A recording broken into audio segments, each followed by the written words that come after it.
Hello दोस्तों, आज हम अपने दूसरे टॉपिक के रूप में आदित्य L1 मिशन को L1 बिंदु पर ही क्यों स्थापित किया जा रहा है इसकी चर्चा करेंगे।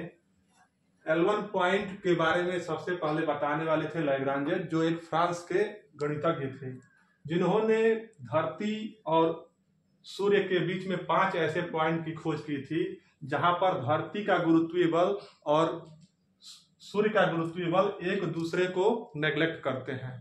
जैसा कि आप जानते हैं, प्रत्येक खगोलीय पिंड किसी दूसरे चीज को अपनी ओर आकर्षित करने की क्षमता होती है, जिसे उसका गुरुत्वीय बल कहते हैं।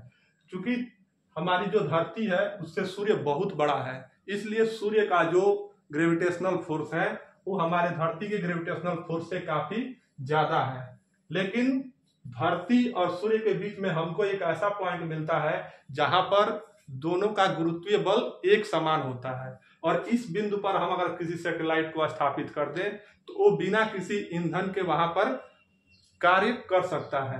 इसीलिए हमने L1 पॉइंट को लिया, और L1 पॉइंट को चुनने का दूसरा सबसे बड़ा कारण यह है कि ये हमारे पृथ्वी से सबसे नजदीकी पॉइंट है। हालांकि जो L2 पॉइंट है वो भी हमारे पृथ्वी से नजदीक है, लेकिन अगर वहां पर अगर हम कोई सैटेलाइट स्थापित करते तो उसके बीच में हमारी पृथ्वी ही आ जाती, जिसकी वजह से हम सूर्य का अध्ययन करने में असमर्थ हो जाते हैं। जैसा कि देखा जाए, और L1 पर स्थापित करने का दूसरा सबसे बड़ा कारण यह है कि यहाँ पर पहुंचना आसान है। यहाँ पर हम धरती से मात्र 15 लाख किलोमीटर की दूरी तय करके L1 बिंदु पर पहुंच सकते हैं। इसके अलावा कोई ऐसा लैंग्राज पॉइंट नहीं है जिस पर हम पहुंचकर सूर्य का अध्ययन अच्छे से कर सकें। इसके बाद अगर हम बात की जाए कि क्या L2 पर भी कोई टेलीस्कोप या कुछ स्थापित किया गया है, तो इसका आंसर है हाँ। नासा ने अपना James Webb telescope L2 point पर स्थापित किया है, क्योंकि जो ये जेम्स वेब टेलीस्कोप है इसका प्रयोग नासा दूर स्थित दूसरी गैलेक्सियों का अध्ययन करने के लिए करता है, जिससे हमारे पृथ्वी के दूसरी तरफ होने का ये फायदा मिलता है कि सूर्य से आने वाले प्रकाश इस जो टेलीस्कोप है इसको प्रभावित नहीं कर पाता है। क्या जैसे हमारा चंद्रयान चंद्रमा की सतह पर उतरा था, वैसे हमारा आदित्य L1 मिशन जो है सूर्य की सतह पर उतरेगा? तो नहीं, ऐसा कुछ भी नहीं है। सूर्य से लगभग हम 1/100वीं दूरी, लगभग 15 लाख किलोमीटर ही पृथ्वी से दूर हम इसको स्थापित कर रहे हैं। और अगर असल मामले में कहा जाए तो सूर्य की कोई सतह होती नहीं है। सूर्य के बाहरी लेयर का टेम्परेचर इतना ज्यादा होता है कि वहां पर जो भी धातुएं या जो भी मेटल्स या जो भी तत्व पाए जाते हैं वो प्लाज्मा की अवस्था में होते हैं या गैसियस अवस्था में होते हैं। इसलिए सूर्य के जो सबसे आउटर लेयर है वहां पर कोई ठोस चीज जैसे हमारी पृथ्वी है ऐसी सतह नहीं पाई जाती है। अगर सूर्य के भाग की बात की जाए, सूर्य किस प्रकार बना है, तो सूर्य की सबसे आंतरिक संरचना को कोर कहते हैं। उससे बाहरी संरचना आती है रेडिएटिव जोन, उसके बाद आता है कनेक्टिव जोन, फिर आता है फोटोस्फीयर, उसके बाद क्रोमोस्फीयर, और सूर्य की सबसे बाहरी जो परत होती है वो कोरोना कही जाती है।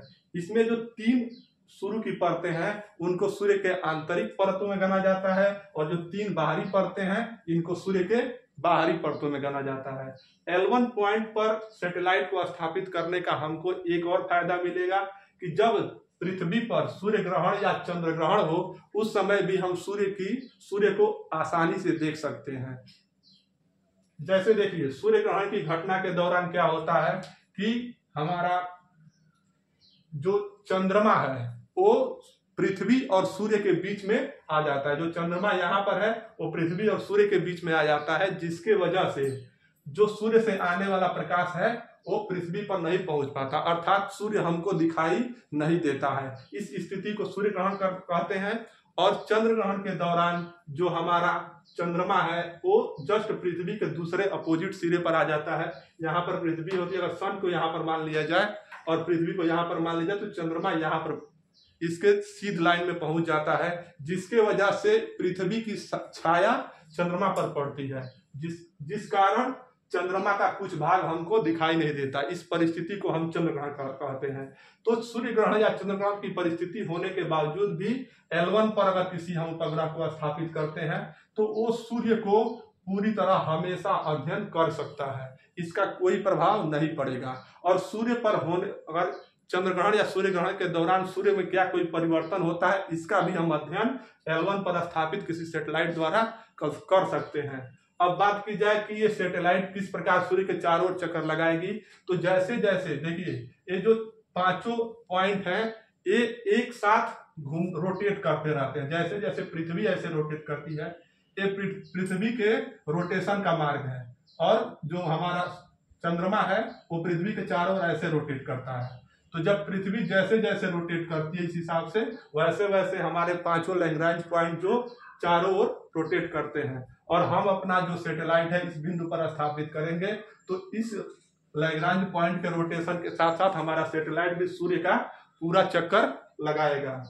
अगर बात की जाए कि सूर्य को कौन सा ऐसा सैटेलाइट है जो सूर्य के अब तक सबसे नजदीक गया है, तो इसमें आता है नासा का पार्कर सोलर प्रोब, जो सूर्य के 1 करोड़ 30 लाख किलोमीटर की दूरी तक गया था।